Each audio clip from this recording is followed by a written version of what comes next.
또 부실업체가 한탕주의 세력이 해가지고 우리 그 가격에 성능 좋은 거 다 낼 수 있다고 사기를 치니까 2억 원짜리를 40억에 20배를 부풀려서 샀는데 사보니까 이거는 군이 쓰는 음파 탐지 장비가 아니고 어선의 그 어군 탐지기 수준이다. 이게. 그거보다도 못한 거죠. 그래서 이게 지금 통영함에 이런 가짜 소나 장비, 음파 탐지 장비가 된 게 문제가 되니까 최근에 국방부에서는 궁여지책으로 그거는 못 달겠고 대신 어선이 쓰는 어군 탐지기라도 달고 다녀라. 이렇게 작년 말에 궁여지책으로 결정이라도 한 겁니다. 그러면 음파 탐지 장비가 구형이라서 북한의 어뢰를 못 잡았다고 한다면 새로 들어오는 함정에 딴 건 몰라도 음파 탐지 장비 하나만은 제대로 들어와야 될 거 아닙니까? 그런데 이거를 고물로 들여왔다는 건 해군 수뇌부가 천안함을 북한의 소행이라고 안 믿는 것이다. 그렇게 믿었다면 저렇게 결정할 리가 없거든요. 그러니까 이게 제일 중요한 건데 북한 잠수함 무섭다는데 이러는데 그걸 엉망으로 들여왔다는 것은 뭐냐면은 북한 안 무섭다는 얘기가 되는 거 아닙니까?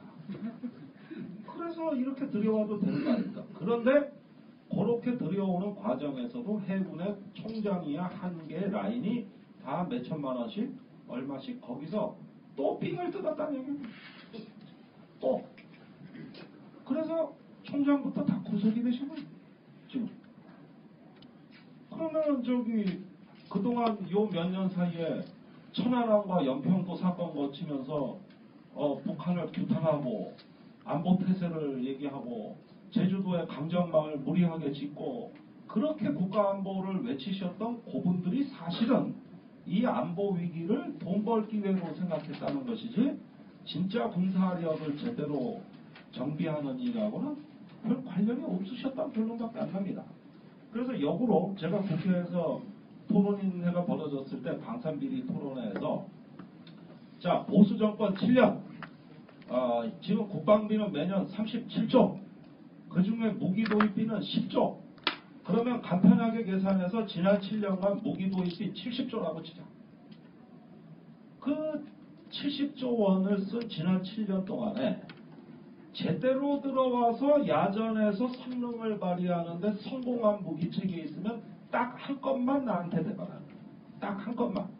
그러니까 이 자리에는 방위사업청장, 합참 전력참모부장, 그 다음에 육해공군의 전력참모부장들이 다 와 계시는 아주 높은 사람들 다 있는 자리에서 제가 발표자인데 알찬마디로 발표만 나 필요 없고 성공한 사업 있으면 한 개만 얘기해 보십시오. 저한테. 배가 들어오면 말썽, 전투기가 들어오면 부품 없고 미사일 없고 그 다음에 전차는 개발해놓고 3년째 조립도 못하고 있고 그 다음에 한국군 날아다니는 무기 계약한 거는 다 시스템이 붕괴됐습니다. F-16 전투기 성능 개량해야 되거든요. 그런데 유럽 회사하고 2천억에 계약했다가 계약이 안 맞아가지고 파기되는데 지금 5배 줘도 못합니다. 미국 회사가 5배 들어오고 있거든요. 아예 F-16은 지금 기능 마비, F-15는 미사일이 없고 F-35는 계약서도 못 쓰고 공군이 지난 10년간 했던 전투기 사업 중에서 온전한 게 단 한 건도 없고 돈은 나갔다. 그 다음에 해군이 했던 것 중에서 구조함, 소해함, 고속함 제대로 쓰고 있는 무기 없다. 내가 알기로. 그냥 옛날 재래식 무기 쓰지. 왜 첨단 무기 이 관리할 능력이 안 되는 걸. 이거 저 현대 무기는요 관리가 첨단 무기에 너무 많이 들어가지고 이걸 도입해가지고 분해 안 맞는 무기를 도입했다가 제대로 써먹는 무기가 없으니 이 그동안 70조 원을 썼던 이 돈이 다 어디로 가서 간 거냐 이게. 자원외교하고 상대가 안 돼요. 자원외교 그래봤자 30-40조예요. 이거는 70조고요. 4대강 22조 원이라고 그러지만 수셔박어도 미국강이 아니라 한국강에 수셔박았어요.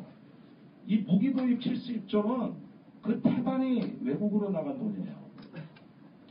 그러니까 이 70조 원 중에 성공한 사업이 있으면 단 한 건만 사업 지연, 사업 차질, 사업 부실, 사업 비리 이런 거에 관련 안 된 사업이 도대체 뭐냐.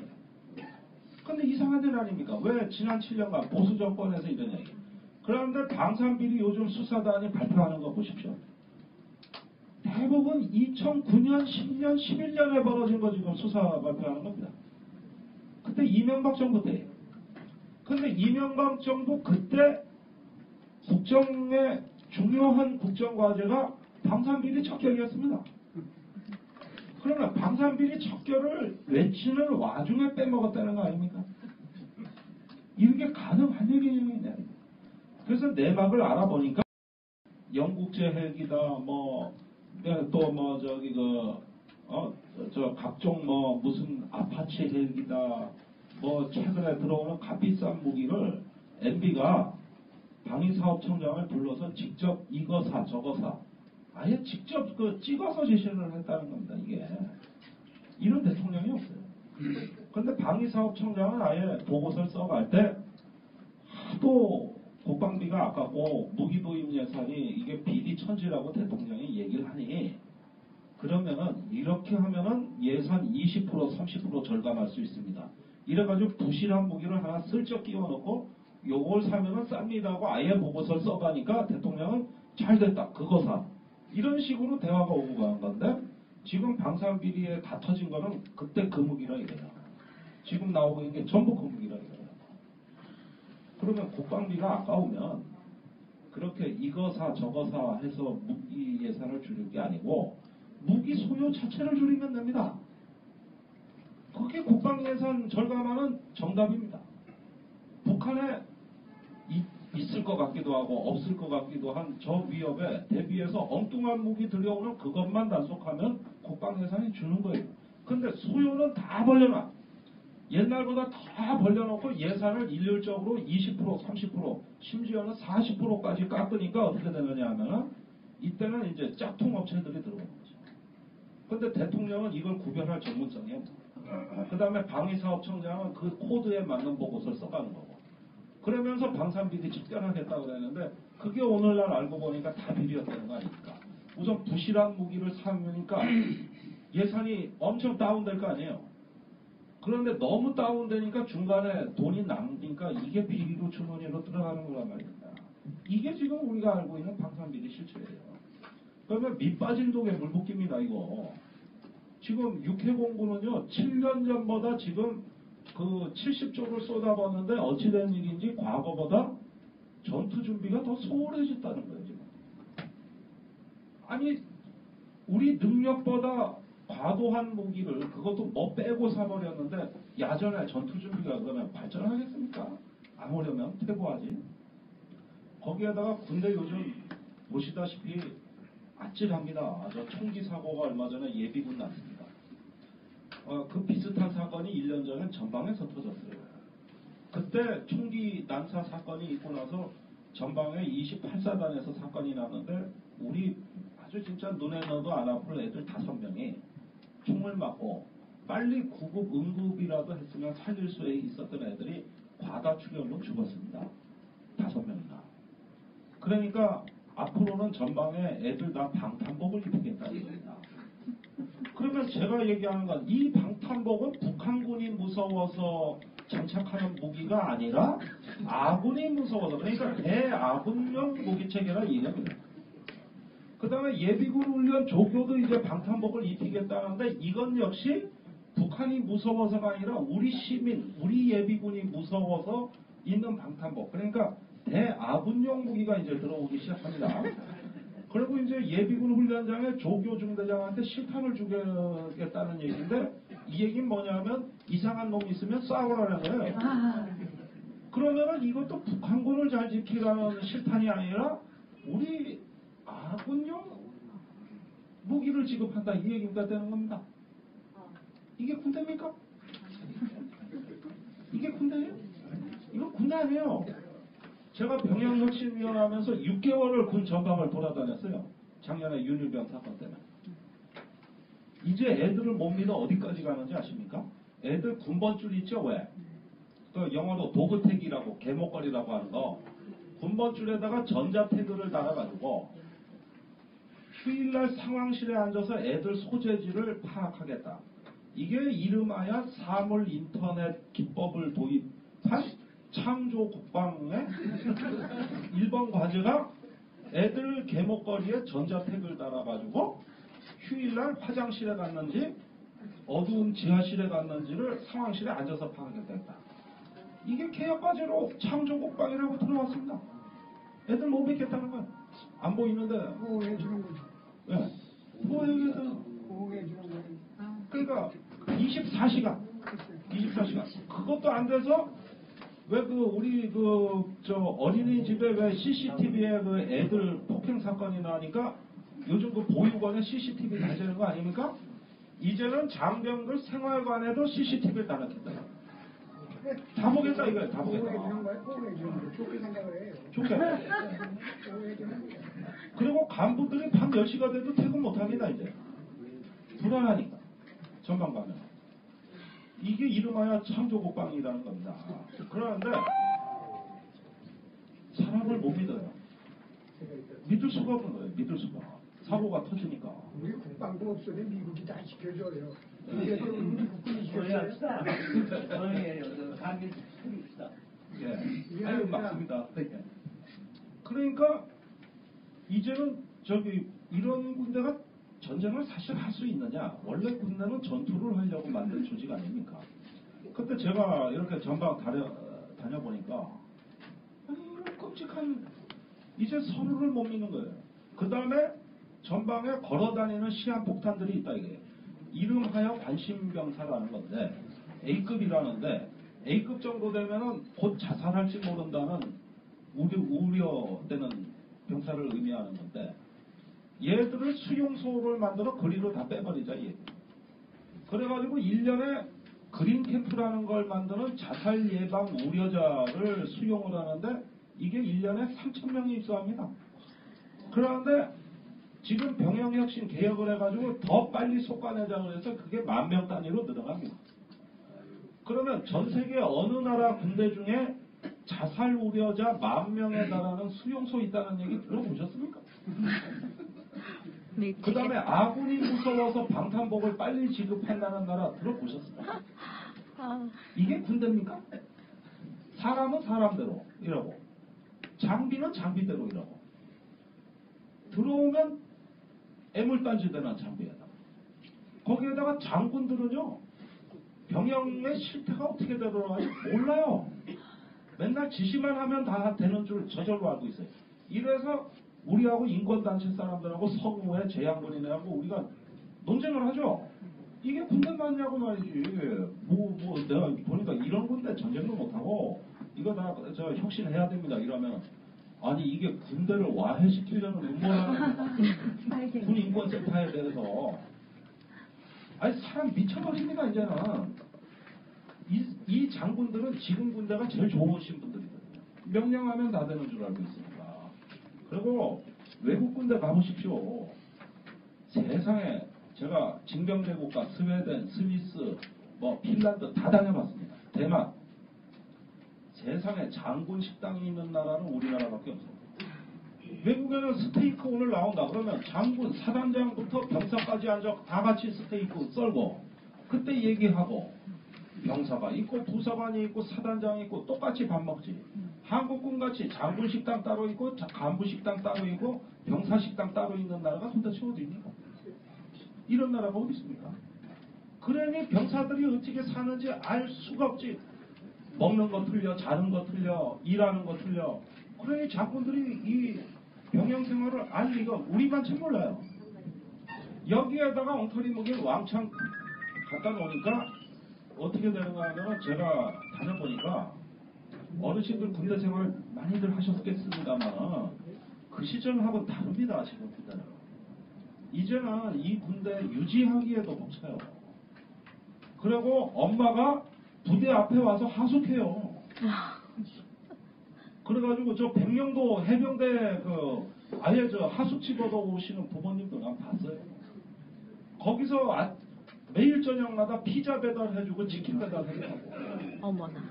이래 일가구 일자녀 시대라고. 그래서 와서 감시하는 거에다가 이젠 세상이 달라져가지고 그러니까 군 지휘관들이 뭐가 됐냐면 유치원, 보육교사. 이렇게 된 거예요. 그래서 전방의 지휘관들은 반 죽어요. 아니 사람 사는 게 아니야. 밤 10시 퇴근도 못해.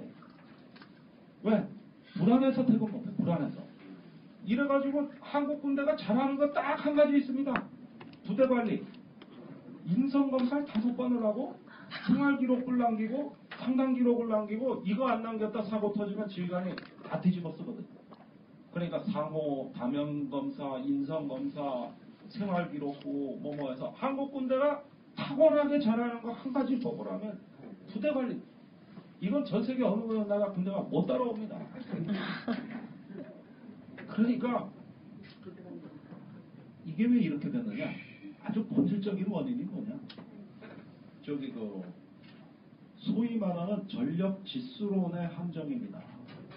북한 대비 우리의 군사력 비율을 어느 정도 유지해야 된다. 그러면 병력 숫자는 얼마고, 전차는 몇 대고, 자주포는 몇 대고, 함정은 몇 대고, 이게 하나의 그 숫자를 맞춰야 되는 이걸 전력 지수론이라고 하는 건데, 이것에 의해서 군대를 유지하다 보니까 숫자를 줄일 수가 없고 인구는 주는데 군대는 안 줄어들고.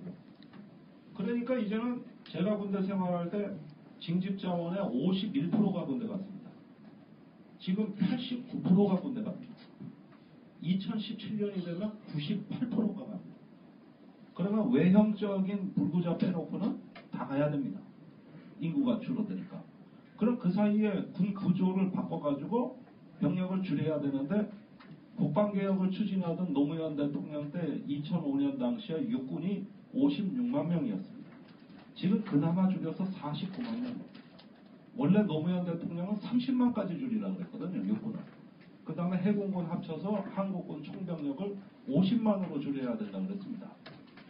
그런데 지금 63만입니다. 그리고 육군이 49만이고요. 그러니까 줄어드는 속도가 그에 미치질 못한 겁니다. 그러면 어떻게 돼야 돼? 이제는 심리 이상자, 정신병자 다 받아들여야 되고요. IQ 71이 군대 가요. IQ 70이 면제입니다. 그러면 71 되는 애들 그 병영생활하는데 가보면은요, 인지 능력이 확실히 떨어져가지고 말귀 못 알아듣고, 저기 심리 이상자 A급 관심병사 군대 그린 캠프 가잖아요. 얘들은 군대 생활은커녕 사회생활도 못할 애들이에요. 눈동자가 완전히 풀려 있어요. 뭘 물어도 대답도 알 줄 모르고. 그러니까 화장실 갈 때 감시병을 딸려 보내야 되는 애들. 그걸 자살방지조라고 그래서 그 1인당 화장실 가는 시간을 정해서 그 시간대에 자살방지조 병사가 따라붙어야 돼요. 그리고 완전히 눈동자가 풀린 데다가 얘들은 지금 군대를 제대시켜 사회에 내보내도 사회생활도 못해요. 그런 부적응자들입니다.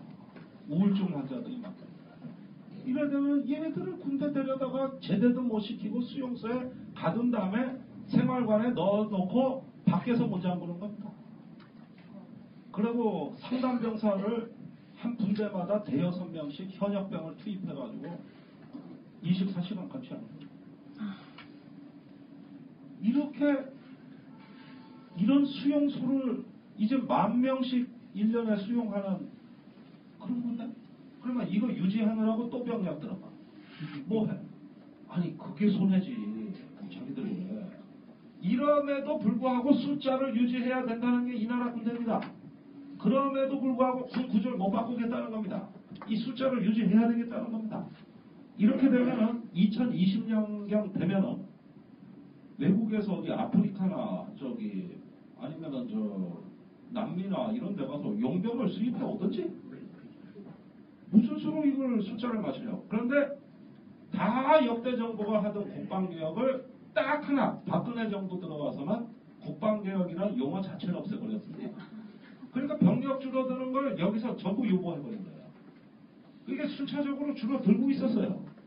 근데 지금 육군이 56만에서 49만으로 줄고 거기에 딱 픽스가 되고 군 복무기간도 21개월에서 더 이상 안 줄어드니까 여기서만 국방개혁의 시계가 딱 정지되니까 MB 대통령 때도 그나마 하던 것이 박근혜 대통령이 딱 시간을 정지해버리니까 병력의 수급이 급기야는 이제 파산 직전으로 가는 약 2017년경에는 어떻게 되느냐? 징집 대상자의 98%가 그때 군대를 가는데 그때 가서는 병력의 20% 정도가 A급 관심병사가 됩니다. 그럼 걔들을 수용하는 게 또 수용소 유지병력이 또 투입돼서 이제는 완전히 전쟁 못하는 군대로 바뀌는데 이 짓을 누가 했느냐 하면은 박근혜 대통령이 한 거죠. 박근혜 대통령의 제일 나쁜 짓은 다음 대통령이 국방에 수습 불가능한 상황을 초래하게 박치하고 계십니다. 이렇게 하면 보수 쪽에서 뭐라 그러면 아니다 노무현이 잘못한 거다. 노무현이 군 복무 단축하는 바람에 이 모양이 꼴된 거다. 이렇게 얘기하거든요. 근데 노무현 대통령이 군 복무 단축을 한 건 맞는데 그 대신 국방비를 조금 더 올려서 현역 징집병사가 하는 건 직업군인이 하는 걸로 바꿔주겠다. 부사관을 약 7만 명 수준으로 늘려주겠다. 이렇게 한 겁니다. 그러면 아구가 맞는다. 근데 이명박 대통령 때 와서 돈 없다고 부사관 직원하는 걸 못하겠다는 겁니다. 이거 과거 좌파 정부가 한 일이라고. 그러면서 군복무 단축은 계속한 거예요. 이게 앞뒤가 안 맞는 거예요. 그리고 박근혜 정부 와서 둘 다 안 하는 겁니다. 군복무 단축도 안 하고 부사관 직업군인 증원도 안 하고 그 결과 작년에 제가 군대를 가보니 1년에 3,000명이 득실거리는 이 수용소는 꿈에도 생각 못했다. 이게 나오는 거야. 그러면 거기 수용 안 된 애들이라고 해서 멀쩡하냐? 아니에요. 이제는 못 믿어가지고 군번줄에 전자태도 달고 생활관에 CCTV 다 달아요. 그 다음에 자유시간도 불안하잖아요. 휴일시간도. 이것도 불안해가지고 다 쪼갰어요. 애들 바둑 뛰어라. 예산 4억 증액. 독서 코칭해라. 예산 140억 증액. 댄스 동아리 해라. 이래가지고 또 재능기부은행 만드느라고 매덕 증액 해가지고 자유시간이 아니라 이게 업무시간이야 이게 보니까요. 1분 1초도 가만 놔두지 않습니다. 이러다 애들 때려 잡습니다 나중에. 이게 이렇게 되는 거야. 군대가 그렇거든. 거기에다가 지휘관들은 장비 도입밖에 많죠. 자기 재임 기간에 업적을 올리는 게 유능한 가군 참모총장은 내 재임 기간에 얼마나 무기 소요를 반영했느냐를 자기 능력이라고 생각하시고. 그러니까 이게 미사일이 안 달린 전투기건 음파 탐지기가 엉망인 전투함이건 관계없어요. 일단 들여오고 가요. 이렇게 된 거예요. 아니 제 얘기가 사실이 아닙니까? 결과가 그렇게 안 됐습니까? 하나하나 보면 합리적인데 다 합쳐서 보니까 자기의 능력을 발휘해서 이런 신형 무기를 소요에 반영했다고 하는 자기 조직 내에서의 합리성을 다 합쳐보니까 전체적인 비합리성이 됩니다. 합리성의 합이 비합리성이 됩니다. 결과가 이렇게 됩니다. 그래서 지난 7년간 70조를 더 쓴 국방이 굉장히 나빠졌습니다. 이거는 제가 합참의 전비태세 검열실에 있던 사람한테 직접 들은 얘기인데 모든 육해공군 전투검열을 하잖아요. 군인의 전투력을 10으로 했을 때 아프간 이라크에서 미군의 전투력은 한 6 내지 7 정도로 평가가 된다고 합니다. 한국군의 전투력은 1 내지 2 정도로 평가됩니다. 이게 다 계량화됐어요. 의장한테 보고된 보고서예요. 이게 과거 한 7, 8년 전, 10년 전에는 어땠을까요? 최소한 3 내지 4는 됐습니다. 이게 1 내지 2로 떨어졌어요. 차라리 없는 이만 못한 부대 수두룩하게 맞습니다. 차라리 들여오지 말았어야 돼. 없는 이만 못한 무기체계 많습니다. 그거는 언제 나타나느냐? 실전 상황만 벌어지면 다 나타납니다. 뭐가 작동이 안 되기 시작해. 천안함, 연평도, 작년 10월 달에 서해 사건, 또 육지에서의 사건. 1년에 보십시오. 군의 작전에 성공한 적이 언제 있습니까? 한 번도 없어요. 그러니까 안보를 만한 정권이 안보를 이 지경으로 만들어가지고 조직과 문화와 장비와 전투력이 총체적으로 이렇게 됩니다. 그런데 공교롭게 또 이런 군의 무능이 한반도 평화를 유지하는 비결이라고 하니까 사실은 뭐라고 얘기해야 될지 전혀 논리가 좀 엉키는 아주 조금 이상한 나라죠. 그런데 이런 가운데 제가 이제 사드 얘기를 안 할 수가 없으니까 이게 지금 등대 현상이다 이렇게 말씀드리고 사드에 대해서 이제 유사한 논리로 몇 말씀 드리겠습니다. 작년 3월에 북한이 동해에서 미사일을 발사했는데 아주 이상한 발사였어요. 노동 미사일을 분명히 쏴기는 쐈는데 이게 쏘는 각도가 통상 3, 40도 각도로 이렇게 비스듬히 쏜단 말이에요. 장거리 대포동 미사일은 수직으로 쏘는데 이건 그게 아니거든요. 중거리 미사일이니까 이래 쏘는데 이날따라 이 각을 높여서 60도에서 70도 되는 각도로 쏴가지고 높이 올라갔다가 약 한 150km 상공까지 올라갔다가 뚝 떨어지는데 날아간 거리를 대략 계산해 보니까 한 670km 나왔습니다. 근데 노동 미사일은 일본을 때리는 미사일이기 때문에 2000km, 3000km까지 가야 되면 이렇게는 쏠 수가 없는 거거든요. 이거를 스케포로티라고 하는 주한미군 사령관이 매우 창의적으로 해석해서 일본을 때리는 중거리 미사일을 고각을 높이 올려서 한국을 타격한다. 이렇게 얘기를 하면서 이제 새로운 미사일 공포를 이제 조장하기 시작하시죠. 사실은 노동 미사일 그렇게 안 쏴도 이미 한국은 북한의 장사정포하고 단거리 미사일에 다 사정거리에 들어가 있기 때문에 그거 한 방 더 맞는다고 해서 달라질 게 없습니다. 아니 이게 또 새로운 미사일이 됩니다. 근데 문제는 이 데이터를 본 사람이 없다.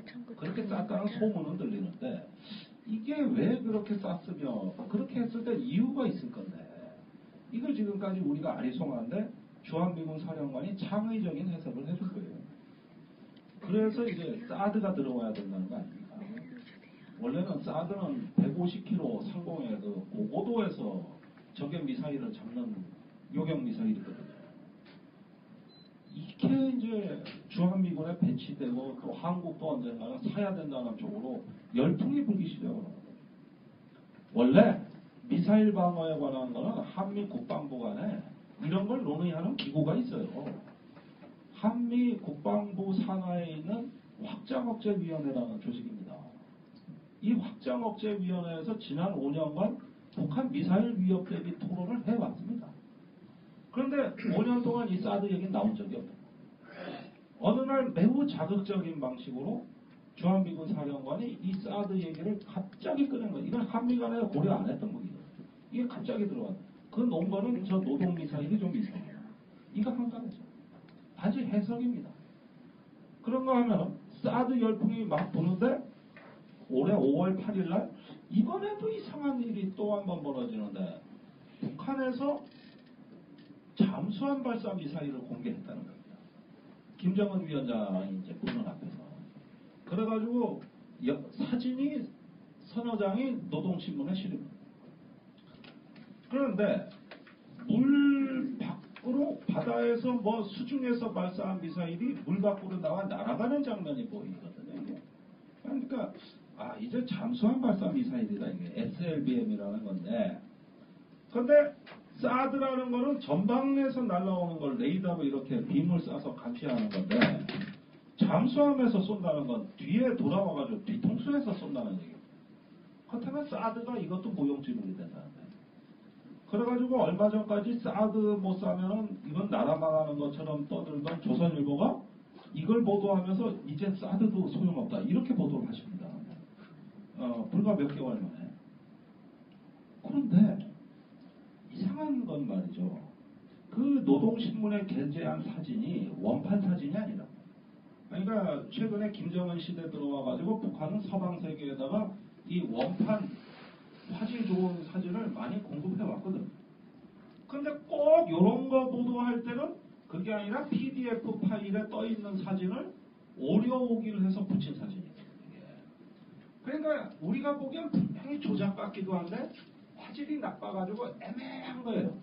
말하자면 북한이 진짜 잠수함 미사일을 공개하고 싶다면은 그 잠수함하고 미사일하고 원판 사진으로 찍어서 그냥 내보내면 돼요. 그런데 요번 사진은 애매하거든요.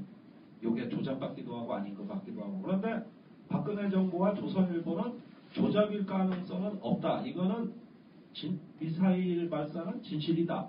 그래서 그걸 전제로 이미 안보관계 장관회의를 하고 있고, 같은 시간에 미국에서는 분석해보니까 그거 바지선에서 쏜 거다. 잠수함에서 쏜 게 아니고, 그래가지고 그 미사일은 신뢰성 높고 저걸 영상 편집이라고 그랬거든요. 그러니까 북한이 또 발끈했어요. 왜 우리 잠수함 미사일을 가짜라고 그러냐, 비비국에서. 이래서 이번엔 동영상을 5월 28일날 또 공개한 겁니다. 근데 이 동영상 역시 물속에서 미사일이 튀어나오는 장면은 보이는데 그 잠수함은 안 보인다. 어디서 나온 건지, 그러니까 손으로 밀어 올린 건지 잠수함에서 쏜 건지 뭔지 알 수가 없고, 물 밖으로 나와서 역시도 한번 점화가 되는데 그 두 부분의 화면이 명확히 구분이 된다고, 음향 차이가. 그러니까 이것도 영상 합성인지 아니면 진실인지를 알 수 없는 애매한 사진이에요. 애매한 영상이에요. 화질이 떨어져요. 그러면 제가 보기에는 지금 북미 간에 또는 남북한 간에 이 전쟁의 본질이 뭔가 곰곰이 생각해 보니까 뽀샵 전쟁. 뽀샵 전쟁이다. 원판 사진으로 안 하면, 이렇게 그 손질한 사진으로 하면 뽀샵한 사진 전쟁이라. 그리고 이런 애매모호함에 북한의 의도가 있다. 진짜인지 가짜인지 약간 아리까리한 이런 정도를 내보이는 게 이게 북한의 의도라고 저는 봅니다. 아니나 다를까 한국의 안보 전략가들이 세 패로 쪼개집니다. 처음에는 이제 작년에 노동미사일에 거의 어리 빠진 분들은 여전히 사드를 외치는 사드파가 있습니다.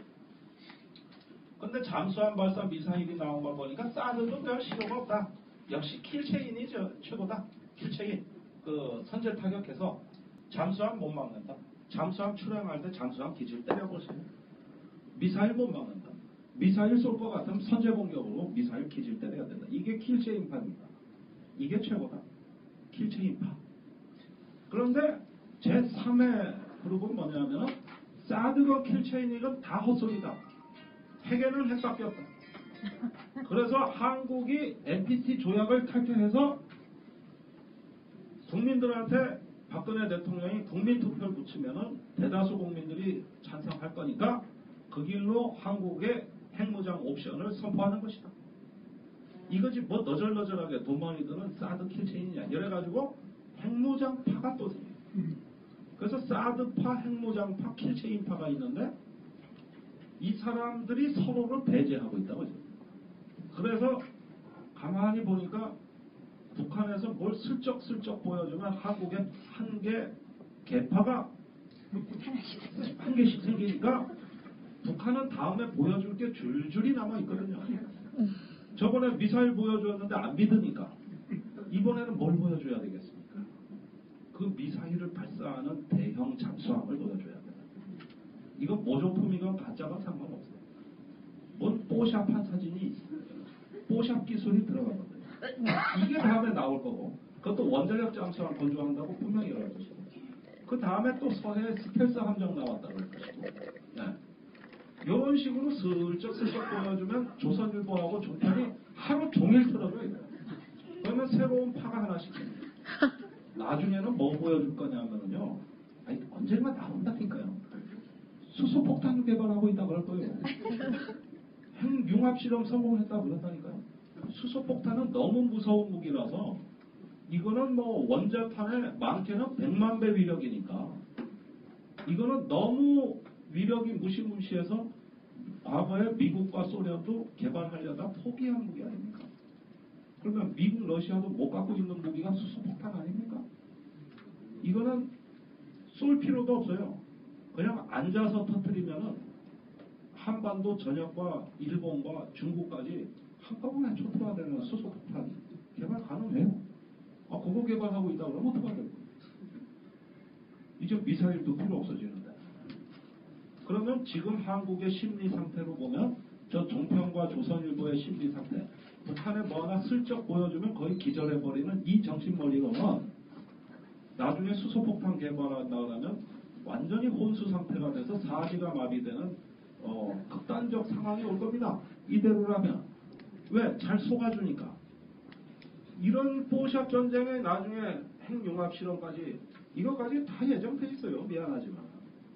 그렇게 해서 하나의 어떤 미국과의 정전협정을 평화협정으로 바꾸는 단판을 짓기 위한 이런 어떤 군사적인 과시 행태라고 할까? 이런 것들이 다 준비가 되어 있는 겁니다.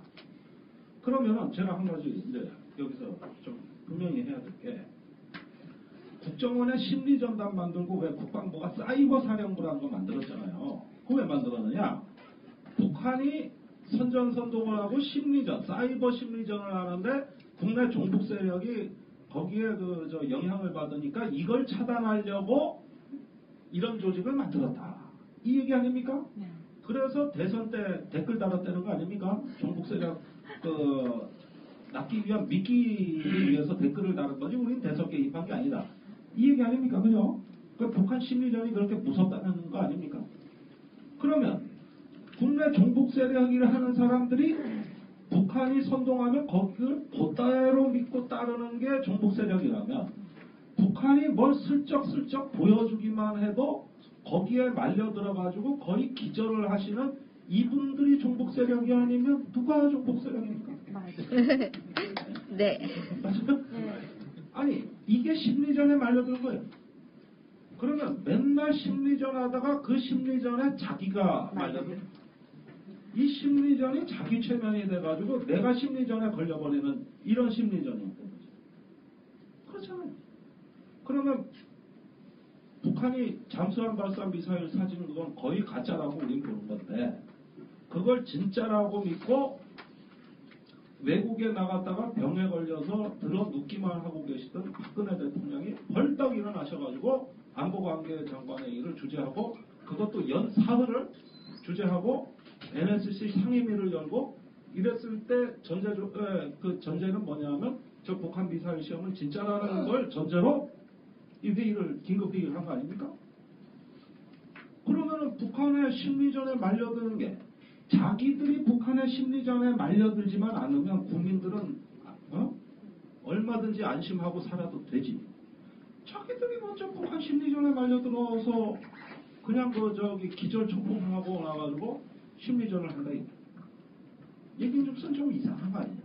이 사람들이 종북 세력이 아니면 누가 종북 세력이야? 대한민국에.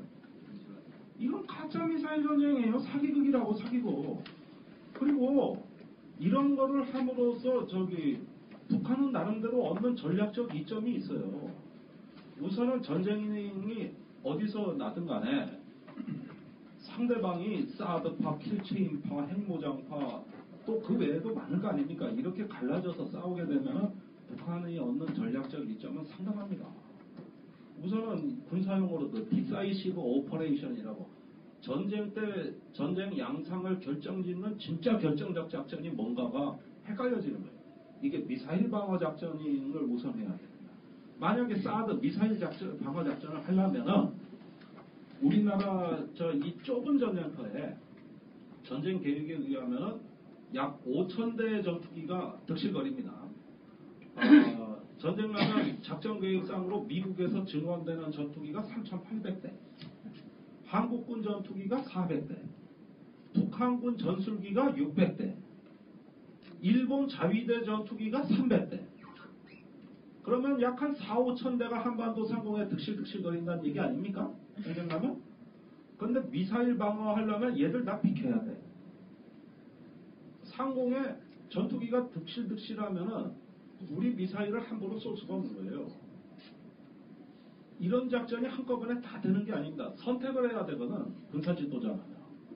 그러면은 결정적 작전이 초기에 항공작전인지 미사일 방어작전인지 뭔지 이런 것이 이제 다 군사자산이 중첩돼서 이게 이제 복잡성이 증가하기 시작하면은 나중에 결정을 못하는 거죠. 이것이 북한으로서는 커다란 이점이 되는 겁니다. 그러면 축구를 할 때 그라운드에 11명 선수만 뛰어야 작전이 무사가 되고 드리블도 하고 전략 전술이 있지.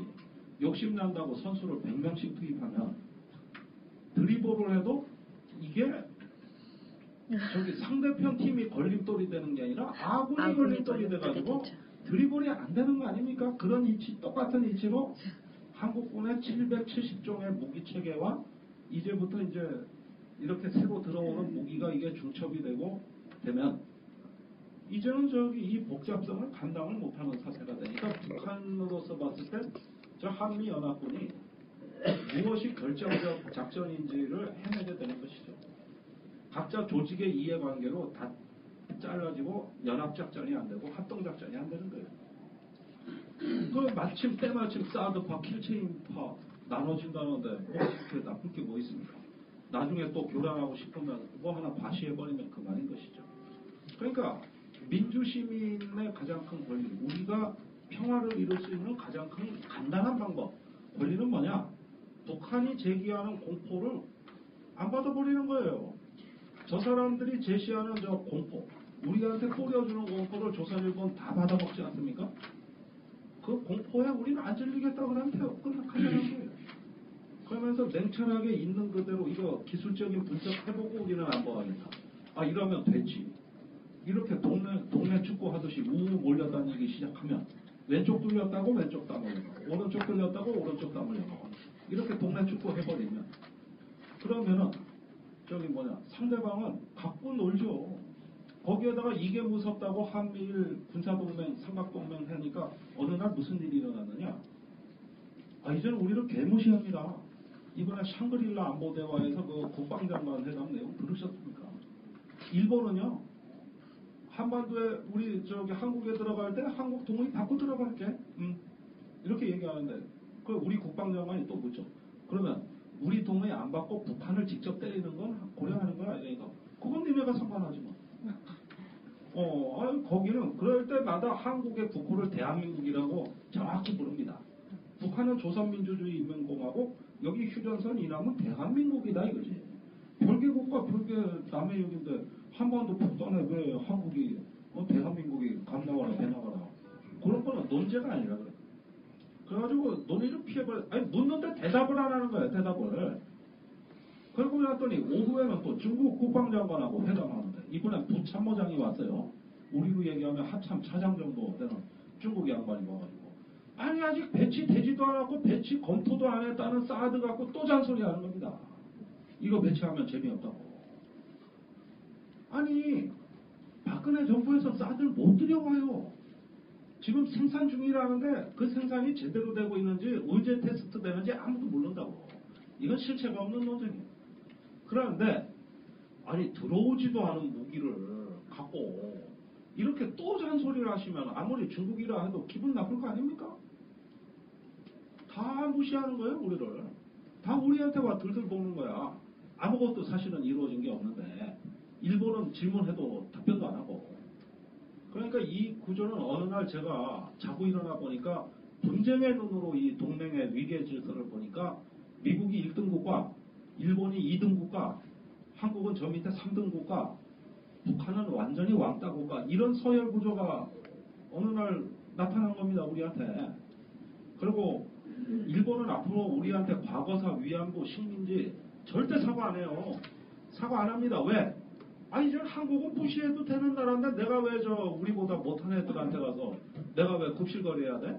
아, 지금 일본은 이런 게 있기 때문에 사과를 하고 싶어도 할 수가 없다고 일본이. 왜? 어느 날 학급 서열이 바뀌었거든요. 과거에 사자회담 할 때 일본이 사정하고 눈치 봐서 일본 러시아 끼워줬습니다. 그때는 우리가. 그래서 육자회담 된 거 아닙니까? 그 시절에는 한국이 주도하고 일본이 우리한테 와서 기웃거렸습니다. 평화를 주도하고 다자간 안보 협상을 할 때는 우리가 주도하고 일본이 우리한테 기웃거리는 나라였는데 분쟁의 눈으로 보니까 안보 동맹 체제 하에서는 우리가 이제는 일본 밑에 버려요. 이제는 저기 미국하고 같이 노는 저쪽에 아시아의 지도국이 되고 우리는 따라가는 나라가 되고 이게 분쟁의 구도가 이렇게 돼요. 그러면은 역사적 경험으로 봤을 때 한국이 평화를 주도하는 국가는 될 수 있어도 분쟁을 주도하는 국가가 될 수 없다는 게 역사적 경험으로 지금 드러나고 있는 거 아니겠습니까? 과거에 언제 우리가 이렇게 무시당하고 언제 이렇게 오른쪽도 안 맞고 왼쪽도 안 맞고 언제 이렇게 살았습니까? 과거에 중국이 언제 한미동맹에 대해 뭐라 그랬습니까? 전부 박근혜 대통령 들어와요. 전부 이 시절 내서야 중국이 아무 말 없던 동맹을 건드리질 않나. 저기 뭐냐 일본이 이제 우리를 무시를 하지 않나. 미국은 아예 한국은 안중에도 없다는 듯이 싸도 영구 배치를 거론하는 거예요. 아니 남의 주권 국가에 무슨 군대나 군사력을 영구주둔 한다, 영구 배치한다. 이건 국제정치학 그 용어 사전에서 사라진 용어예요. 영구적이라는 거. 그러니까 영구 없어요. 누가 모르면 영구 없다 이러시면 돼요. 영구는 없다. 그런 건 없어. 그런데 영구 배치, 영구. 이거는 굉장히 그 도발적이고 침략적인 발언이거든요. 이런 걸 미국이 한국 안중에도 없이 하지 않습니까? 그러니까 왜 어디 가나 무시받는 국가가 됐을까? 우리가 왜 자긍심 넘치고 당당한 어떤 그 국가로서 과거와 같이 평화를 주도하고 견인하는 나라가 왜 그 자랑스럽던 나라가 왜 오늘날 와가지고는 여기서만 우리가 소리 벅벅 지르고 붕괴해있지 외국 나가면 이제 대접 안 해주는 이런 나라가 된 이유가 도대체 어느 이제부터 이렇게 됐냐. 평화가 깨지고 분쟁의 질서로 되면서부터요. 이제는 우리하고는 아무 협의도 없이 한국에 뭘 배치한다, 영구 배치한다 이런 말이 버젓이 나오고 우리는 말 한마디 못하는 거예요. 이번에 탄저균 아십니까? 탄저균이가 가난한 나라의 핵무기라고 합니다. 얼마나 무서운 균이냐 하면은 100kg이면 300만 명을 죽여요. 그 정도로 무서운 균이거든요. 이게 살아있는 채로 택배 회사가 오산에 있는 미군 기지에 배달을 했다는 거예요. 그래가지고 이게 터지니까 미국에서도 야 참 우리가 한국을 만만히 봤지만 이건 우리가 너무 잘못했다. 세상에 그래 살아있는 탄저균을 그렇게 백주대낮에 택배를 시켜서 옮겼다 그러니까 애슐린 카터 미 국방장관이 아무리 생각해도 이건 너무 심하거든요. 그래서 한민국 국방장관을 만나가지고 정말 잘못했다.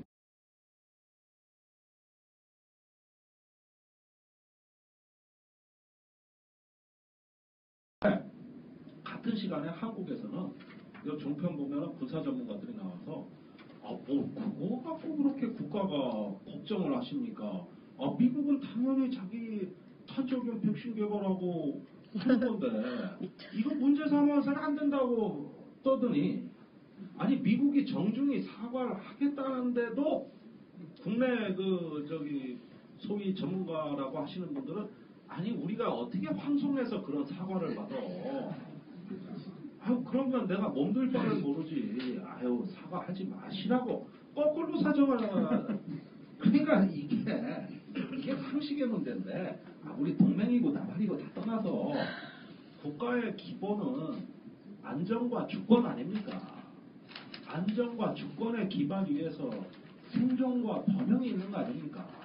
그러면 백주대낮에 여객기에 저 화물 여객기에 탄저균이 그 뻥뻥 날아다니는 이런 나라에서 이거를 겪고도 미국에 사과하지 마십시오라고 거꾸로 주문을 하시는 이런 황공한 나라에서 살게 되면 무슨 주권을 얘기하고 무슨 안전을 얘기할 겁니까? 더군다나 그 탄저균은 비활성화 즉 죽여서 이렇게 내용물만 전달해야 되는 탄저균이 미 국방부 발표에 의하면 가다가 지가 살아났대.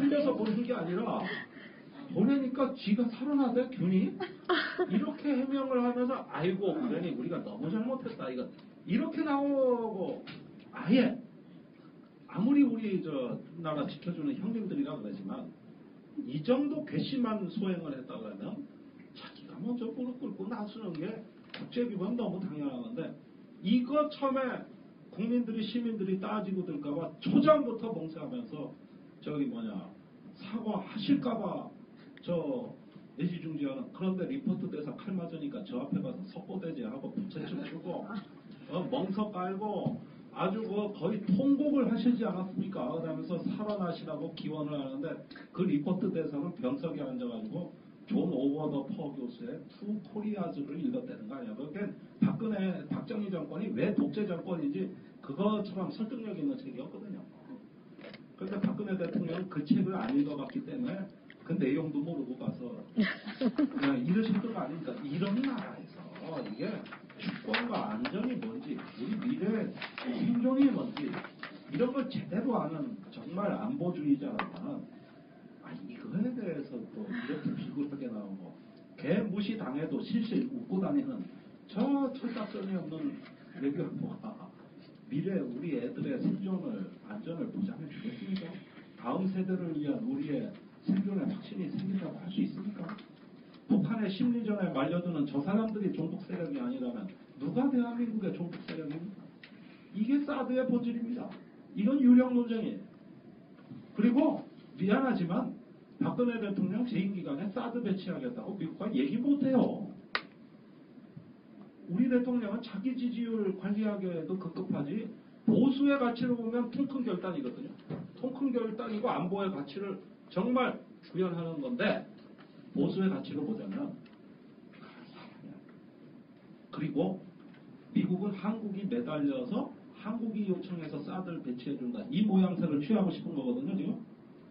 그래서 자꾸 한국 정부를 압박하는 건데 박근혜 대통령 이러지도 저러지도 못합니다. 만약에 우리가 지금 한반도 정세를 꽤나 주도하고 우리가 자긍심이 넘치고 국가적 자신감이 넘치는 시점이라면 뭐 사드보다 더한 거라도 어쩌면 박근혜 대통령이 내가 국민 설득하겠다고 나설 수도 있어요. 그런데 자기 자신이 이미 국제사회에 나가서 오른쪽 뺨 맞고 왼쪽 뺨 맞고 이미 쪼그라들 대로 쪼그라들었기 때문에 미안하지만 지금 박근혜 대통령 결심 못합니다. 그리고 결심한다 한들 갖다 놓을 데도 없고 갖다 놓을 사드 자체도 없어요. 아직 생산 중인데 그거 갖다 놓으면은요 가로 세로 2km 평지 부지 이건 상골도 안 돼요. 완전 평지에다가 앞에 5km는 전방에 아무것도 없어야 돼요. 그 엄청난 전자파 펄스가 나오는 강력한 고주파 레이더가 배치가 되는데 그 순간 주한미군 기지가 있는 평택, 대구, 부산에다가 어느 도심에 미군에다가 이걸 배치하는 순간 그 도시의 도시계획은 다 무너져요. 그 정도로 사드가 엄청난 책입니다. 배치하는 비용만 2조 원입니다. 갖다 놓고 싶으면 갖다 놔봅니다. 이게 유승민 의원이 대구가 지역구입니다. 유승민 의원이 사드에 아주 환장하신 분 아닙니까? 자기 지역구 갖다 놓으면 자기 지역구에 그걸 해보라고 하지도 못해요. 말로 떠들어요. 그러니까 우리는 사실은 뭐 루즈벨트 대통령이 이런 얘기를 한 적이 있습니다. 민주 시민이 되는 가장 큰 권리는 공포에 두려움에 젖지 않는 것이다. 공포에 질린 대중처럼 통치하기 좋은 대상도 없다. 이런 어떤 북한이 뭘 좀 보여줬다고 기절해버리는 조선일보와 그걸 추종하는 세력이라면 그런 대중은 절대 민주 시민이 될 수 없습니다. 통치받는 대상이 돼야 되고 아무리 이런 상황에서도 우리는 두려움에 젖지 않고 평화에 대한 낙관성과 우리의 어떤 자긍심을 갖고 있는 거 이렇게 되면 통치자가 가장 싫어하는 대중들이죠. 통치자는 대중이 스스로 행복해지고 스스로 두려움을 극복하는 걸 원치 않습니다.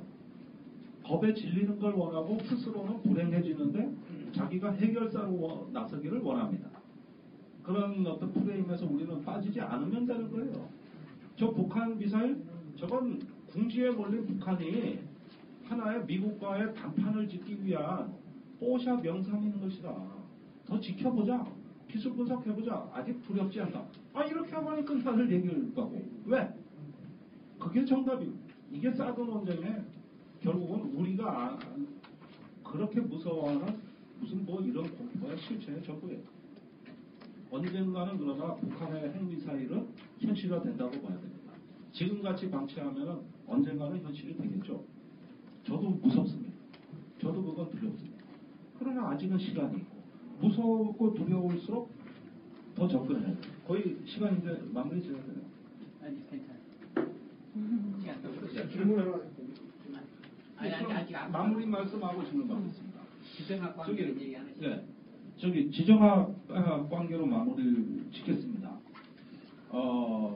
서해 유성룡의 징비록에 제1페이지에 나오는 제일 첫 번째 징비록 펴자마자 나오는 얘기가 이 얘기입니다. 일찍이 신숙주가 해동제국이라는 책을 썼는데 그 해동 제국기는 일본 출장 갔다 온 보고서입니다. 그 책을 쓴 신숙주가 죽기 전에 성종임금이 묻습니다. 경은 나에게 마지막으로 할 말이 없는가? 그러니까 전하, 일본과 실화하지 마십시오. 즉 화친관계를 끊지 마십시오. 제가 왔을 때는 일본의 정치 군사를 면밀히 관찰해야 됩니다. 사신을 보내야 됩니다. 이래서 성종임금이 그 말에 감동을 받고 일본에 사신을 보내다가 어쩐 일인지 중간에 또 뺏깁니다.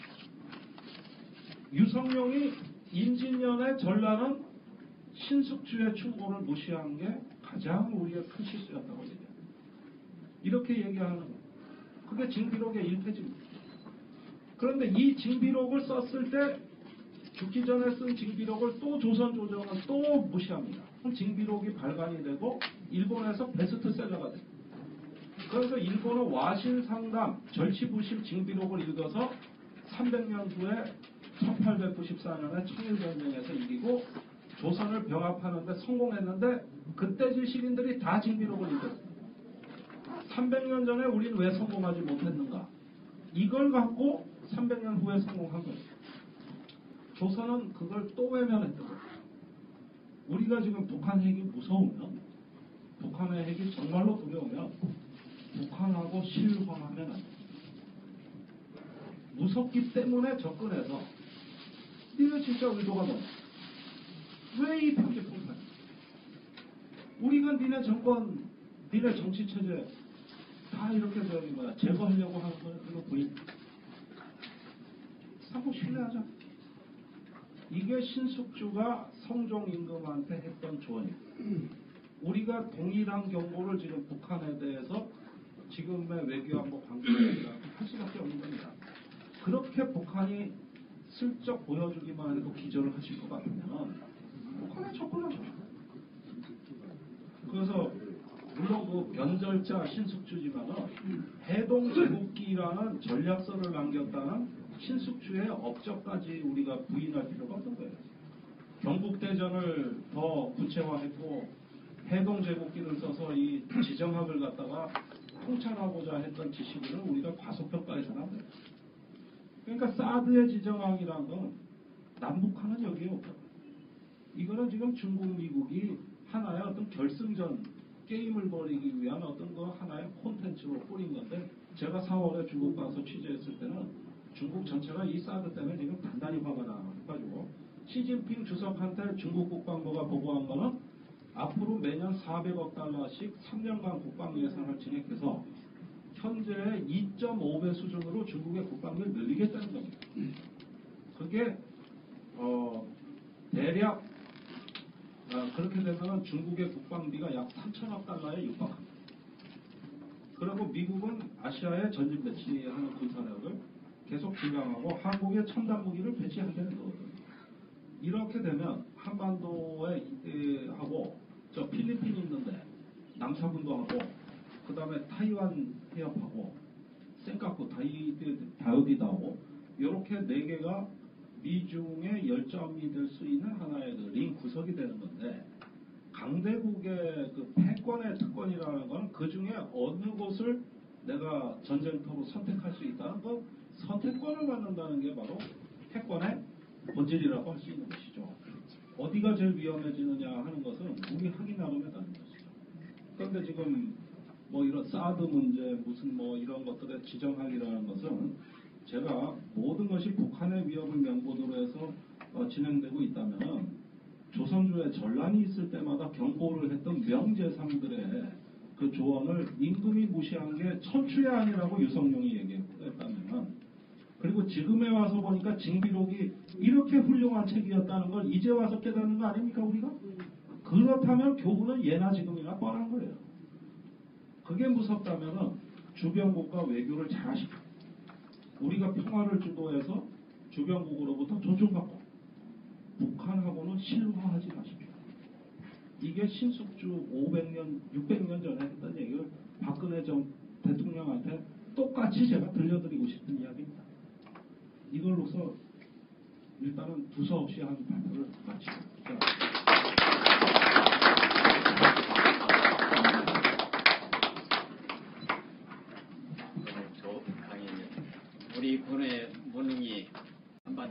역사를 유지하고 있다. 아주 역사적인 말씀을 해주시는데 지금부터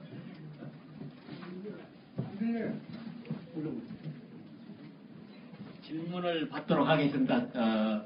지금 선생님께서 바쁜 일정에 계시기 때문에 올해는 여기 못 계십니다. 그러니까 질문을 가능하면 질의 요지로 짧게 좀 해주시기 바랍니다.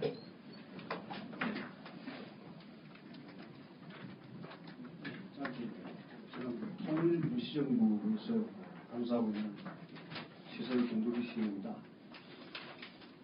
설명 감사드리고, 명세 얘기가 국가인권위원회인데, 인권은 어느 국가만의 문제가 아니고 인류 보편의 가치라고 봅니다. 지금 사드 북한 핵이 핵심 주제인데, 지금 탈북민이 3만 안 넘었습니다. 북한의 공포 정치를 조려하려고 하면 통일이 안 된다고 저는 생각합니다. 두려움을, 공포를 극복해야 통일이 된다고. 그래서 북한 핵 문제를, 핵을 두려워야 되고, 핵을 이길 수 있는 3.1 운동, 사회혁명을 능가하는 통일혁명이 일어나야 된다. 왜냐? 원래가 광복 70년입니다. 일제 35년 결과물 40일 광복절입니다. 질문드립니다. 북한에서 이런 진날을 북한 주민들이여 공포에 떨지 마라! 김정은이 붕괴시키자! 이런 말 할 자신 있는지 첫 번째. 두 번째, 그거는 내년 4월 22일 그 새마을 지구의 날입니다. 사회적 통일혁명으로 분단 정권을 심판하고 방기문 총장이 내년 10월 퇴임합니다. 퇴임하기 전에 남북총선, 남북통일로 통일혁명을 주도할 용의가 있는지 그거는 이분한테 물어요. 좀 주제에서 좀 벗어난 얘기 같으니까요. 그걸 왜 이분한테 개별적으로 물어요? 질문을 해주시기 바랍니다. 다른 또 질문 받겠습니다. 네.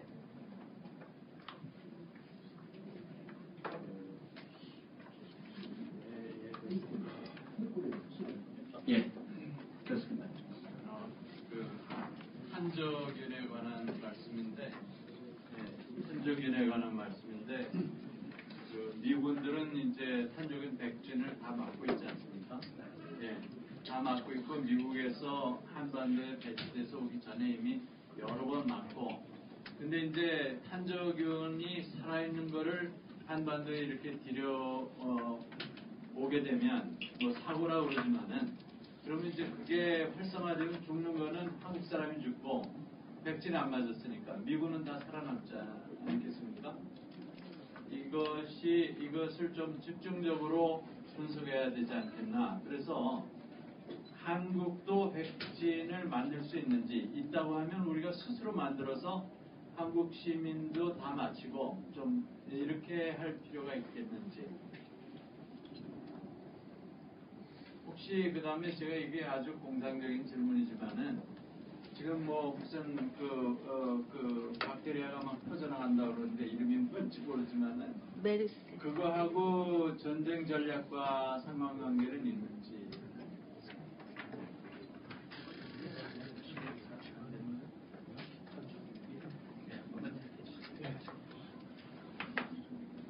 예, 잘 들었습니다. 자, 아까 방산 비리를 이야기하셨는데, 그 한국의 방산 비리와 미국의 그 전시작전 통제권과 이거에 어떤 그 연계관계가 있을 거라고 봅니다.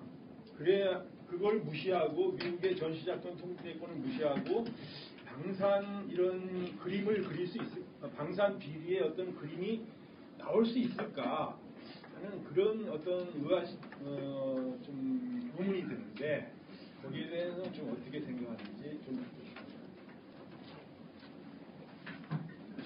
답변하시고 또 질문 받으실까요? 예. 역순서대로 하면은 그 방산비리 전자권 문제는요. 지금 방산비리는 하여간 다 해외 무기 도입에서 다 벌어집니다. 지금 99%가 지금 국내 방산, 그러니까 명칭이 잘못된 거죠. 원래 무기 도입 비리라고 해야 되는데 방산비리라고 하니까 국내 방산업체가 치대버렸거든요. 근데 이건 국내에서 맞네요. 생산할 무기 도입 정과정이 비리네요. 감시망에 들어가 있어요. 그런데 해외 도입 무기는 저게 진짜인지 가짜인지 또 설령 적발된다 하더라도 외국 업체를 우리가 처벌할 수가 없어요. 지체상금도 못 받습니다. 법적으로 안 돼요. 그러니까 웬만한 비리는 해외에서 세탁해야지 이게 국내 국내 방산이라는 건 규모도 작을 뿐만 아니라 사실 별게 아닙니다. 대부분 해외 무기 도입인데 그 중에서도 이제 우리 경우에는 최근에 방산 비리는 국내에서 연구 개발하던 걸 해외 도입으로 바꿨을 때 다 비리를 얻었어요. 그러니까 여기에 이제 해답이 있는 거죠. 외국 무기의 의존성을 높임으로써 이 방산 비리가 덩달아서 서식하는 이런 어떤 그 메커니즘과 패턴으로 움직여왔던 게 최근 몇 년의 실태다. 그렇다면 전자권이나 이런 문제들이나 연합방위는 구체적인 직접 관련은 없겠으나 우리의 무기 소요 자체가 미국 무기를 모델로 해서 무기 소요를 제기하는 연합방위력 증강 소요라고 하는 군사용어로 CDIP라고 하는 데서 무기 소요가 나오는데 이건 현행 미군이 작전을 주도하는 이런 군사 체제에서 사실은 나타나는 현상이라고 봐야 되겠고 그 뒤에 그것이 우리나라 이제 국방 예산에 반영된 무기 도입으로 연결되고 국내 연구 개발 국산화는 가급적 하지 말고 해외 도입으로 대부분 선호하는 이런 식으로 선호되니까 국산 개발 심지어 하던 중간에 있는 걸 중지시켜서라도 외국 무기를 사왔던 게 최근 몇 년간에 비리가 많이 저지르게 된 1차적 투영이 됐다. 이건 다 분석이 되는 겁니다. 전문적으로. 그래서 그런 정도의 관련성이라고 본다면 지금의 방산 비리를 척결하는 것도 역시 해외 무기 도입을 줄이고 국내 연구 개발을 활성화하는 것으로서 다소 해결할 수가 있다. 많은 부분이 개선이 될 수가 있다. 이것만큼은 분명하다는 걸 말씀드립니다. 그다음에 백신 박테리아 이 문제는 90년대 후반에 그때는 북한의 핵 문제가 이렇게 가시화되지 않고 임박한 문제가 아닐 당시에는 그때 당시에는 탄저균이 온통 화제였습니다. 이때 90년대 후반부터 주한미군과 그 가족과 군속들은 전부 탄저균 백신을 맞기 시작을 했는데 한국군은 이 백신이 국산화가 안 돼 있기 때문에 이걸 수입하게 될 경우 엄청난 예산과 비용이 필요하다는 게 그때 당시에 우려사항이었거든요. 그런데 최근에 보고되기로는 이제 국내도 이 백신 개발 능력을 갖췄다고 정부에서는 얘기를 합니다. 그러니까 그 사이에 어떤 의학의 발전이 불가능한 걸 가능하게 했는지는 아직 구체적으로 확인된 바는 없습니다만 정부 측에서는 이 백신 개발은 가능하다고 얘기를 하고 있거든요. 그러나 언필칭 이런 핵무기나 다름없는 위험한 대량殺傷 무기가 된다면은 국내 지금 그 백신 조달 능력이 과연 준비됐겠느냐 저는 사실은 회의적으로 봅니다. 그래서 이것도 어떤 북한이 생화학 전쟁에 대해서 약간의 어떤 남측에 대한 위협이 가해진다면 또는 그것에 대해서 또 다른 어떤 과시적 행태가 있다면 얼마든지 우리 사회를 뒤흔들어 놓을 수 있는 폭발성을 갖고 있기 때문에 굉장히 유념해서 봐야 될 아주 중요한 주제다. 만약에 지금 핵 문제가 이렇게 가시화되어 있지 않다면 이런 문제 가지고 매일 언론지상을 장식했을 겁니다. 결국은 북한에 존재하는 모든 게 위협이 되는 이런 식의 어떤 논의 프레임 구조 자체가 존재하는 거는 이거 탄저균 그다음에 각종 화학무기가 또 이게 또 문제가 될 것이고 유감스럽게도 북한이 WBC 협약에 가입이 안 돼 있을 겁니다. 아직. 그렇죠. 그렇다면 이제는 이런 국제체제, 국제 레짐에 의해서 이 문제를 관리할 수 있느냐 이런 문제들을 해서 관리 불가능하다면 또 그때 대책이 없는 거죠. 네. 이전 백신이 미국의 기술 종속되는 건 시간 문제고요. 이건 이거 한 해에도 아주 천문학적인 예산이 나가도 이건 해결 못합니다. 솔직히 우리로서는 관리 불가능한 영역에 있다. 이건 말씀드릴 수 있겠습니다. 그 다음에 이게 통일혁명, 어떤 김정은 정권, 또 북한 주민에 대한 인권 유린 이런 문제가 있는데 상당히 우리를 가슴 아프게 만드는 문제죠.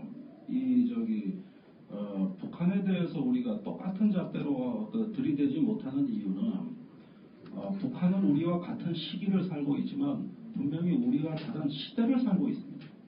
지금 북한의 행태에서 저 체제의 성공 여부는 김정은에 대한 개인 숭배 체계가 뿌리를 내리느냐 못 내리느냐가 지금 체제의 어떤 생존의 사활을 좌우하는 가장 중요한 지표가 되고 있다고 해도 과언이 아니거든요. 그러면 우리 옛날에 할아버지 할머니들 여기 많이 계시지만은 저기 우리 옛날 할아버지 할머니들이 할아버지들한테 맞고 살았는데 그래도 이혼할 생각 못했거든. 왜냐? 그 시절엔 우리가 다른 시대를 살았기 때문이죠. 그런데 지금 여자들은 그렇게 살 수가 없어요. 북한이 그런 겁니다. 저 북한이라는 데는 우리와 같은 시기를 살고 있지만 우리와 다른 시대를 살고 있어요.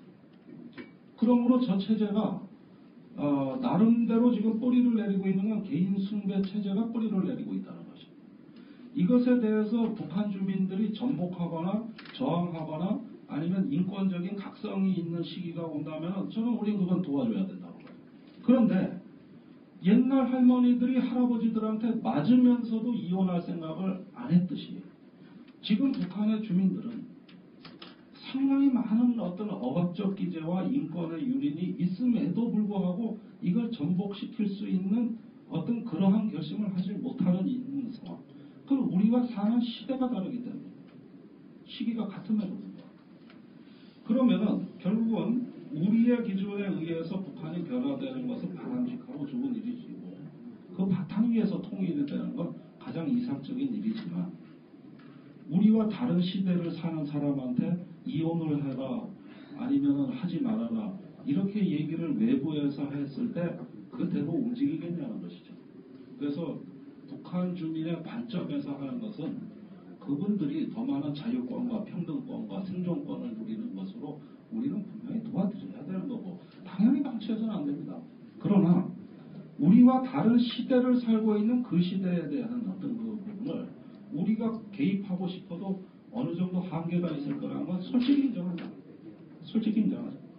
이런 점에서 어떤 그 하나의 이상도 그것도 좋은 쪽으로 하면 원칙이 되지만 그것이 경직되게 적용되면 원리주의가 됩니다. 그런 점에서는 북한이 살고 있는 시대가 우리와 같은 시대가 될 수 있도록 도와주는 건 정치적인 거, 경제적인 거, 사회문화적인 교류, 거기에다가 국제정세 이런 것들이 다 어울려져서 만들어내는 복합적인 접근이지 단선적인 어떤 정치적 접근만 갖고는 되지 않을 것이다. 그런 면에서 그 통일혁명이라는 이 구조는 이 어떤 그 구호에 대해서 남북 자유총선거 남북 박영선 자유총선 총장 퇴임하기 전에 저더라도 제시하자.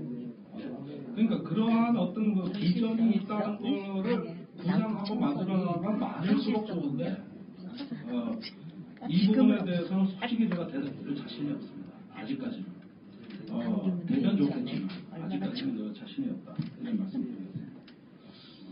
더 질문 받으시기 이 기자님. 네.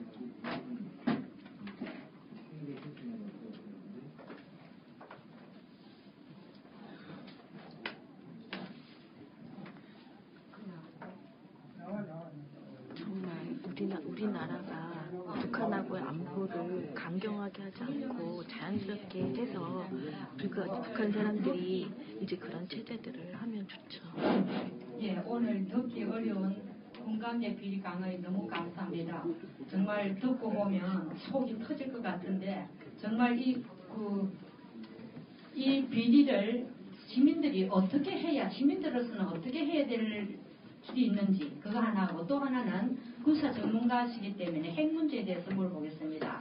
북한 핵에 비해서 우리도 핵을 갖자 이런 얘기가 있지만 우리가 미국의 핵 우산알이 있기 때문에 우리나라에도 핵이 지금 어느 정도 배치되고 있는지 왜냐면 제가 알기로는 91년도에 미국이 그 핵 폐기 전술적 핵 시설을 다 철수하고 폐기한다고 했는데 그래서 그때 우리나라에 있는 핵을 다 철수한 걸로 알고 있는데 그 후에 다시 배치됐는지 아니면 한국을 중심해서 미국의 핵이 어디에 배치되어 있는지 그걸 좀 극비가 아니면 좀 말씀해 주시기 바랍니다. 감사합니다.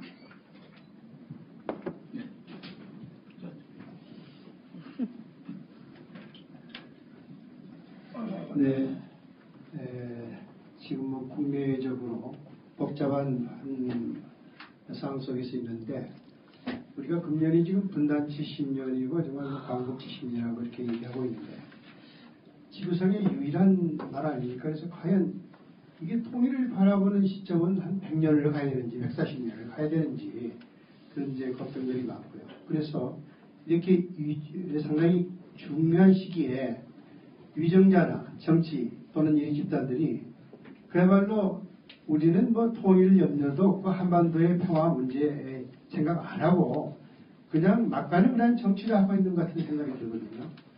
사실 북미 간에 또는 또 북중 간에 뭐 여러 가지 얘기들을 왔다 갔다 하면서 궁극적으로는 우리만 저희 고래 싸움에 새우 등떠지는 그런 결이 되지 않겠냐. 이랬을 때 오는 것은 역시 위정자, 대통령이 또 통치권자가 또 정치 지도자들이 똘똘 뭉쳐서 야 분단 70년 너무 길다. 이제 우리 남북이 자유적으로 통일을 좀 해보겠다. 이러한 의향을 우리가 좀 결집을 해내야 될 텐데 우리 새날희망연대에서 어떻게 하면 그걸 좀 부추길 수 있을까요?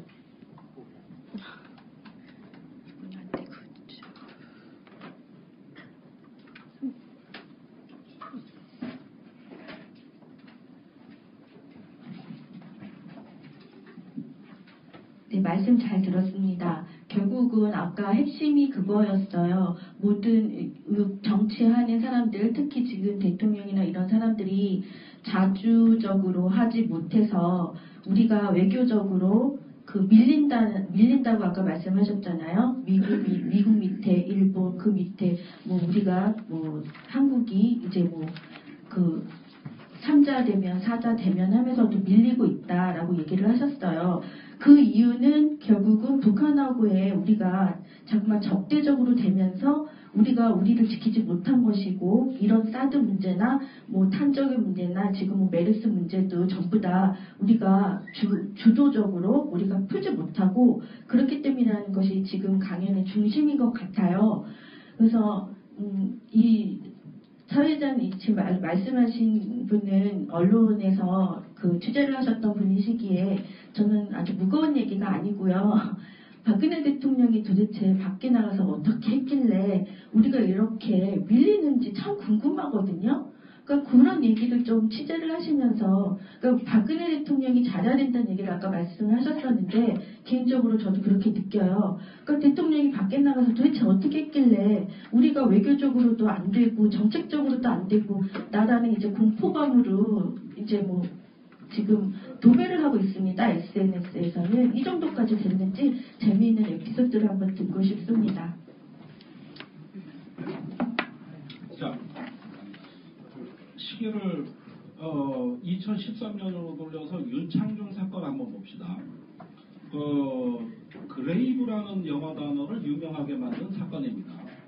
그런데 왜 그 사건이 벌어졌을까? 그 당시를 보면 박근혜 대통령이 이제 가서 모든 일정이 끝나면은 자기 숙소에 아무도 못 들어오게 하고 영어 연설 준비를 했죠. 그때 영어 발음 교정하느라고 남자 여자 2명이 들어가면은 그 순간 비서실장 엄명이 떨어집니다. 아무도 대통령께 보고하지도 말고 들어오지도 말고. 그 말 듣고 맘 놓고 대변인이 술 먹으러 간 겁니다. 그렇잖아요? 원래 정상회담 수행원 중에 대변인이 제일 바쁜 자리입니다. 언론 공보 활동만 지금 바쁜 자리 있습니까? 맞아요. 다음날 행사 다 체크해야 되고 일정 나가야 되고 메시지 준비해야 되고 그런 사람이 새벽 3시까지 초저녁부터 해서 술만 먹고 다니는 거는 원래 정상외교 분위기상 불가능합니다. 맞아요. 왜? 바쁜데 어떻게 공직자가. 근데 그 행적을 보면은 약 공식 행사까지 해서 17시간 분량이 그 중에 7시간이 술 먹었고 10시간이 공식 행사니까 이게 그 사람의 하루 일정이고 다음날 비행기 타고 도망쳤듯이 빠져나왔어요. 그러면 아니 외국에 나가서 그 바쁜 정상이 수시로 참모들과 소통하면서 오늘 행사의 성과를 점검하고 내일 또 체크할 거 없는가를 점검하기 바쁜 대통령이 초저녁부터 아무도 들어오지 말아라. 나 발음 교정해야 된다. 이렇게 하고 정상회견을 하시면 그때 영어 연설이 그 다음날 발음은 잘 됐죠. 아주 뭐 그 정도 영어에도 자긍심 느끼는 또 이 영혼이 없는 분들도 많이 계시니까 그런 면에서 외교 성과는 있는 것이죠. 그러니까 박근혜 대통령은 개인 외교는 참 잘했는데 국가 외교는 굉장히 못하십니다. 원래 정상 외교라는 건 자기 개인 인기 높이라고 영어 얼마나 잘하나, 중국어 얼마나 잘하나, 불란서어 얼마나 잘하나 해가지고 그때 동영상에 떠도는 영상이 뭐냐? 박근혜의 외국어 학습법입니다. 네. 박근혜 대통령의 어머니 유경수 여사로부터 어학을 열심히 하라는 교훈을 듣고 어떻게 공부했는가? 이거 인터넷에 떠들었거든요. 그리고 외국 갔다 오면 지지율 최소 5% 올랐습니다. 한 번 외국어 연설로만. 근데 이거는 박근혜 대통령 개인을 위해서는 참 좋은 외교였어요. 그 다음에 한복의 우수성도 알렸죠. 그런 점에서 문화외교로도 참 잘된 외교라고 저는 봅니다. 그 다음에 한국인들이 외국어를 잘한다는 인상을 심어준 것도 안 한 것보다는 나은 외교라고 저는 생각합니다. 결국은 박근혜 대통령이 성과를 다 가져가고 윤창중 사태라는 그 불행한 일까지도 감수할 정도였으니까, 그러니까 이런 식의 외교가 물경 초기 1년간 외교에 거의 다였잖아요. 그래서 의상 외교, 화장 외교, 외국어 외교였습니다. 그런데 문제는 정상 외교에서 꼭 풀어야 될 한반도의 어떤 국제 정세의 어떤 그 흐름이라든가 이런 걸 통해서 한반도에 우리나라가 앞으로 주도해야 될 어떤 외교적 의제라든가 또 그와 관련된 기구, 협의체, 그 다음에 후속 계획이라든가 이런 것들에 대해서는 국민들이 거의 미안하지만 기억하고 계시는 게 없습니다. 대부분 지금 기억하시는 거는 한복과 외국어입니다. 이렇게 했기 때문에 그렇게 된 거예요. 이렇게 했기 때문에. 그렇게 되니까 이런 이미지 외교에서는 자기에게 도움이 안 될 정치인들에 대해서는 그냥 쌩까버리고 삐진다고. 한일 관계도 그렇게 된 거예요. 지금 우리가 일본이 좋아서가 아니라 일본의 우경화에 대해서 우리 의견을 제시할 정도의 외교 관계에 돼 있어야 돼요. 그 정도 외교 관계에 돼 있어요. 이것도 신숙주가 경고한 건데, 그런데 그런 외교도 끊어졌단 말이에요. 그러니까 그건 역시 정상 외교입니다. 이것도 문제고. 그리고 이제 한중 외교의 성과는 사실 사드로 까먹고 있는 거예요. 그 다음에 미국은 이제 한국에 안중이 없고, 맞아. 이렇게 된 거는 그동안에 박근혜 대통령의 지지율이 왜 높았게요? 외교 잘했다고 지금 이렇게 지지율이 그나마 받쳐준 거거든요. 대북정책 외교 잘했다고. 근데 그 내용을 보니까 주로 이런 거잖아요. 의상 외교, 화장 외교, 외국어 외교. 그러니까 이거는 외국에 나가면 정상이 얼굴을 붉히면서도 따질 수 있는 거고, 그러면서 이 국가적인 어떤 어려운 과제를 해결하는 것에서 정상 외교의 존재의식을 풀어야 되는데 다분히 이벤트식의 그 이미지에 하다 보니까 이게 또 국내 정치에 먹혀드니까, 그러니까 이런 것들이 아닌가 저는 생각을 하고, 그마저도 요즘은 극약발도 안 돼요. 그러니까 사실은 비즈니스 외교를 한다고 하는데 이제 뭐 국민들이 별로 관심이 없어요. 그래서 지금 제일 우리나라의 위기는 저는 외교의 위기라고 봐요. 난 대한민국의 위기는, 아니 조선조 이래 600년 동안, 지난 6 동안 우리가 정규군, 일군으로 안 본 적이 있습니까? 싸우는 족지, 임진왜란, 정유재란, 병자호란, 우리가 국가 지난 600년 동안 정규군으로 안보해서 단 한 번이라도 성공한 역사가 있습니까? 6.25까지. 6.25까지 싸우면 지는 군대였죠. 그나마 대한민국이 연명이라도 하고 외국의 이 국가다운 모습을 비춰주는 거는 군사력이 아니라 외교였습니다. 그렇지 않습니까? 우리 지정학적으로 우리 외교가 망하면 안 되는 나라예요. 근데 이렇게 상상력이 부족해서 이데올로기 같은 도구마에 자기를 가둬놓으면 외교는 상상력인데, 이렇게 경직된 나라가 어떻게 외교를 안보를 잘합니까? 이게 말이 안 되는 얘기지. 그래서 대통령 개인의 인기가 높아진 거 전 싫어하지 않아요. 국가대표자인데. 그렇지만 그것에 매몰되는 이미지에 도취해서 거기에 나르시즘, 일종의 어떤 자기의 어떤 도취라는 게 생기는 순간 외교는 그때부터 위기로 간 거예요. 윤창중이 그걸 보여준 거예요. 그리고 미국 핵 배치는 간단하게 답변드리면 미국의 전술핵을 한반도에 없습니다. 전 세계에 미국이 해외에 전술핵을 배치하는 것은 90년대 초에를 끝으로 해서 더 이상은 이거는 존재하지 않고, 이제는 미국이 추구하는 것은 핵무기를 전방 배치하는 전술이 아니라 언제든지 지구상의 어느 곳이라도 수 있다는 글로벌 전략으로 바뀐 거거든요. 그러니까 굳이 외국의 핵무기 한 발에 1년의 관리 비용이 거의 정치적 경제적 비용을 많이 수반하는 핵무기의 전진 배치가 아니라 본토에서 글로벌 핵 타격을 할 수 있는 시스템으로 가겠다. 이래서 이런 핵무기는 지금도 증강되고 있습니다.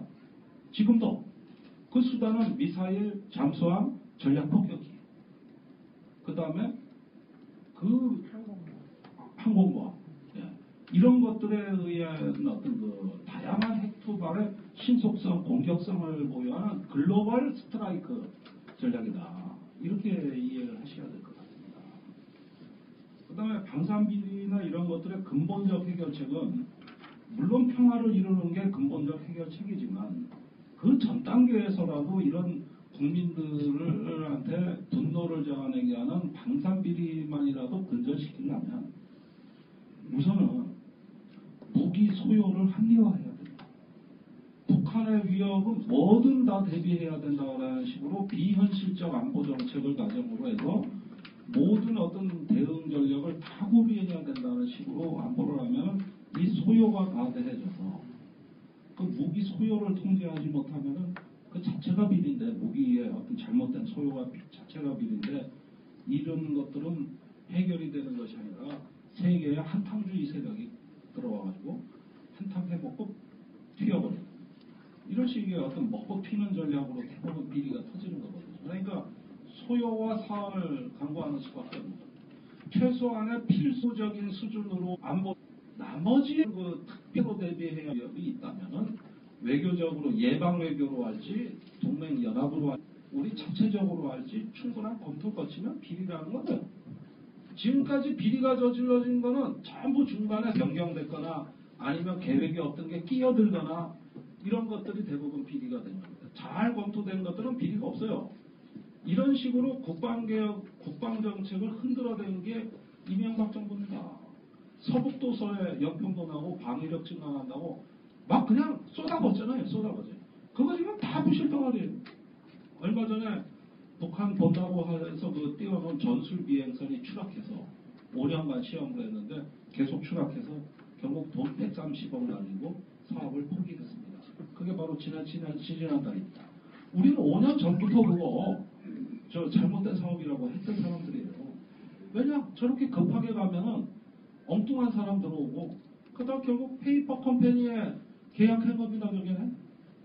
아니 이런 황당한 게 왜 그렇게 됐을까요? 위협의 대비가 급하다고 그러니까 아무거나 일단 사고 보자는 식으로 갔다. 이렇게 되는 거예요. 그러니까 이 짓만 하지 않으면, 이 짓만 안 하면 그렇게 피리가 뭐 있을 수가 없어요. 법이 있고 다 감독관청이 있는데 피리가 왜 저질러집니까? 어디서 뒤집히고 끼어들고 엎어지고 되돌리고 이거나 그게 아니라면 비리가. 그러니까 참 나쁜 대통령인 게 자기가 비리를 만들어 놓고 자기가 그때 방산 비리를 척결하겠다고 했던 이건 진짜 아주 고단수 로비스트들이나 하는 나쁜 짓을 하는 나쁜 짓을. 그게 지금 낭비된 돈이 자원의 교를 뛰어넘어요. 이런 게 본질까지는 아니겠지만 구조적 해결책이라고 할 수 있는 거 아니겠습니까? 아니 그냥 여기 한두 분만 더 여기 김수인이라고 합니다. 간단해서 듣고 싶은데요. 잘 모르다 보니까 지금 현재 그 사드는 그 연구 개발 중이라고 하셨잖아요. 그런데 미국은 우리한테 사라고 하고 중로는 상을 안 낸다고 하고 또 우리 군 정부에서는 부정자 이런 사람들은 짝사랑하고 있는 것 같은데요.